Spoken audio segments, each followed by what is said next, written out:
जय भीम, जय भारत।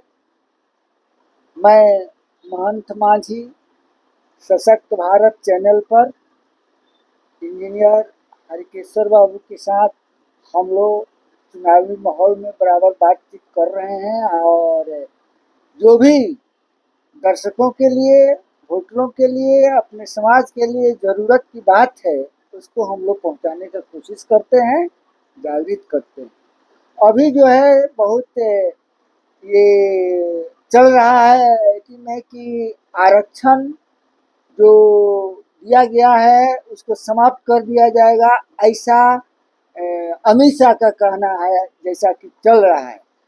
तो ये सही है या गलत है, ये बात हम जानना चाहेंगे और दर्शकों को आप बताइए।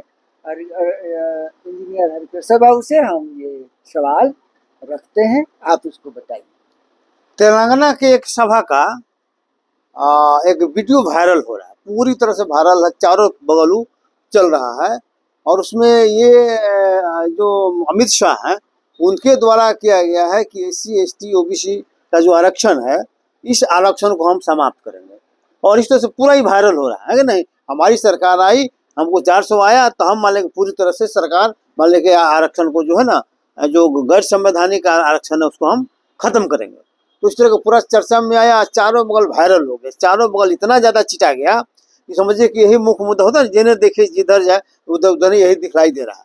इस बीच मान लें कि इसका फैक्ट चेकिंग में हुआ क्या कि अमित शाह को जब मालूम हुआ कि भाई ये तो हमने बोला ही नहीं, ये कैसे फर्जी मान ले की है, तो अमित शाह के द्वारा उनके गृह मंत्रालय के द्वारा FIR उस पर दर्ज कर दिया गया है कि ये जो मेरे हवाले से और मेरा जो भाषण जो कराया जा रहा है ये फर्जी है, सही नहीं है।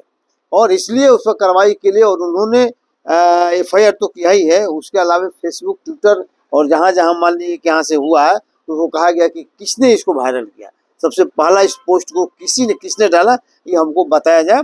और इस तरह से मान लेके चल रहा है, तो इस तरह के भी बहुत पोस्ट जो है ना वायरल हो रहे हैं, है कि नहीं। तो जनता से अपील है कि इस तरह के वायरल जो हो रहे हैं उस पर सूक्ष्मता से विचार करें और सही लगे तभी उस पर विश्वास करें, है कि नहीं। एक बात हम बताना चाहेंगे। हाँ, आप तो इलेक्शन भी लड़ रहे हैं हाँ, पुत्रा से, हाँ, और सामाजिक न्याय की लड़ाई के लिए आप मशहूर हैं। कितना कार्यक्रम आप करते आ रहे हैं, पूरे बिहार में आपका हाँ, दौरा भी हुआ है। तो मैं दर्शकों को बताना चाहूँगा कि बड़ा कठिन समय आया हुआ है और अभी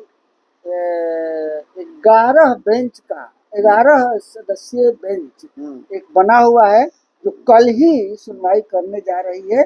जो आप लोग विरासत वाली बात, जो विरासत वाली विरासत क्या 39B के अंतर्गत। अच्छा, तो कल इंतजार कीजिए, कल फाइनल उसका डिसीजन आने वाला है। 3 बार की सुनवाई हो चुकी है और ये क्या है, ये आरक्षण के लिए जो खत्म करने की बात आ रही है गलत है, ठीक है, लेकिन कहीं से ना कहीं से बात उठाया गया है।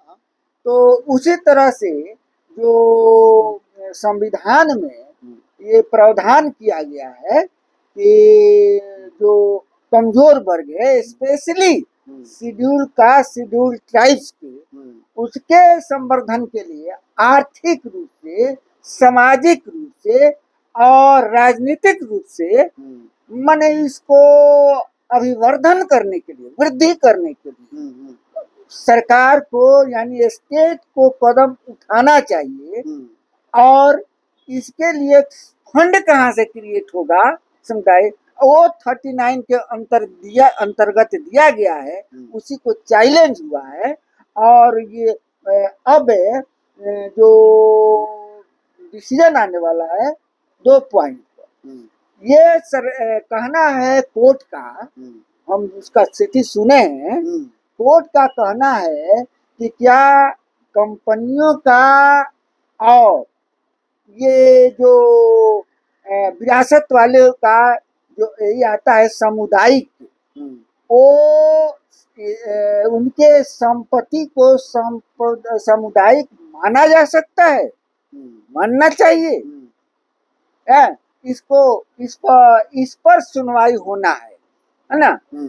तो उस पर कल का डेट है कि अब जो निर्णय होगा फिर उसको हाँ, हम लोग मालिक डिटेल्स जो है वो बताएंगे, है ना। ये मेरा मैंने सचेत करना है कि जितनी बात आती है कि संविधान बदला जाएगा, उसमें ये सारी बातें हैं उसके अंतर्गत कि संविधान में जो प्रथम जो संविधान संशोधन 1951 में हुआ था, जो भूमि सुधार के संबंध में और जमींदारी के लेकर के समाप्त करने के लिए उस उन्मूलन को सही ठहराने के लिए संविधान संशोधन किया गया था।